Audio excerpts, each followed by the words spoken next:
Hello, everybody. The topic of this section is analysis using financial ratios. In analyzing a firm's performance using its financial statements, it is helpful to define a set of ratios to facilitate comparisons over time and across companies.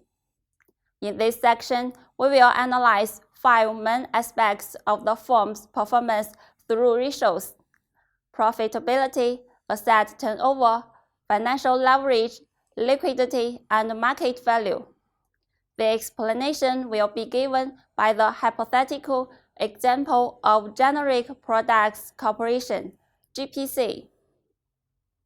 Profitability can be measured with respect to sales, turn on sales, assets, turn on assets, or its equity-based turn on equity. In specific, the return on sales, ROS, is defined as earnings before interest and taxes, EBIT in short, divided by sales. For the GPC, according to the income statement for 2021, the EBIT are operating income $60 million and the sales are $200 million. So the ROS for 2021 is equal to 60 over 200, 30%. The return on assets, ROA, is defined as EBIT divided by average total assets. The EBIT of GPC for 2021 are $60 million. The average total assets can be obtained from the balance sheet as the average of total assets for 2020 and 2021. That is $600 million plus $720 million altogether divided by 2. So the ROE can be calculated as follows and is obtained as 9.1%. The return on equity, ROE, is defined as net income divided by average stockholders' equity. For the GPC, the income statement for 2021 suggests that the net income is $23.4 million. The average stockholders' equity can be obtained from the balance sheet as the average of stockholders' equities for 2020 and 2021. That is $300 million plus $313.4 million altogether divided by 2. So the ROE can be calculated as follows and is obtained as 7.6%. That's all about 3 probability ratios. Second are asset turnover ratios, which assess the firm's ability to use its assets productively in generating revenue. Receivables turnover is defined as sales divided by average receivables. For the GPC, the sales of 2021 are $200 million.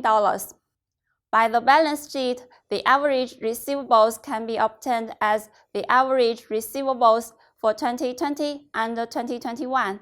That is $50 million plus $60 million altogether divided by 2. So the receivables turnover is as follows and is 3.6 times. The inventory turnover is defined as cost of goods sold over average inventory. For the GPC, the income statement for 2021 suggests that the cost of goods sold is $110 million. By the balance sheet, the average inventories can be obtained as the average inventories for 2020 and 2021. That is $150 million plus $180 million altogether divided by 2. So the inventory turnover is as follows and is 0.7 times. The asset turnover is defined as sales over average total assets. For the GPC, the sales of 2021 are $200 million. By the balance sheet, the average total assets have been calculated as $600 million plus $720 million altogether divided by 2. So the asset turnover is as follows and is 0.3 times. Note that asset turnover is a broad measure, whereas receivable turnover and inventory turnover are specific measures for these particular asset categories. Next, financial leverage ratios highlight the capital structure of the firm and the extent to which it is burdened with debt. The debt ratio is defined as total debt divided by the total assets and measures the capital structure. By the balance sheet, the total debt of GPC for 2021 is equal to the sum of total current liability $256.6 million and the long-term debt $150 million. The total assets of 2021 are $720 million. So the debt ratio is obtained as follows and is 57%. The times interest earned are defined as EBIT divided by the interest expense and indicates the ability of the firm to cover its interest payments. For the GPC of 2021, the income statement suggests that the EBIT are $60 million and the interest expense is $21 million. So times interest earned are equal to 60 over 21, 2.9 times. Fourth, liquidity ratios measure the ability of the firm to meet its short-term obligations or to pay its bills and remain solvent.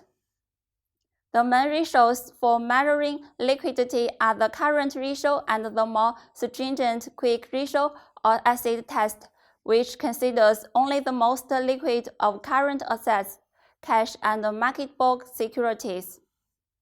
The current ratio is defined as current assets divided by current liabilities. For the GPC of 2021, the balance sheet suggests that the total current assets are $360 million and the total current liabilities are $256.6 million. So the current ratio is 360 over 256.6, 1.4 times.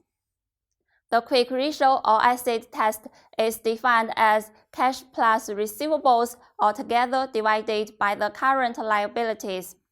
For the GPC, the cash is $120 million. The receivables are $60 million and the total current liability are $256.6 million. So the quick ratio or acid test is obtained as follows and is 0.7 times. Fifth are market value ratios, which measure the relation between the accounting representation of the firm and the market value of the firm. The two most common ratios are price to earnings and market to book.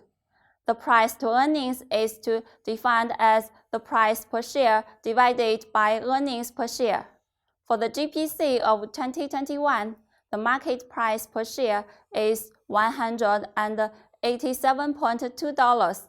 The earnings per share are $23.4.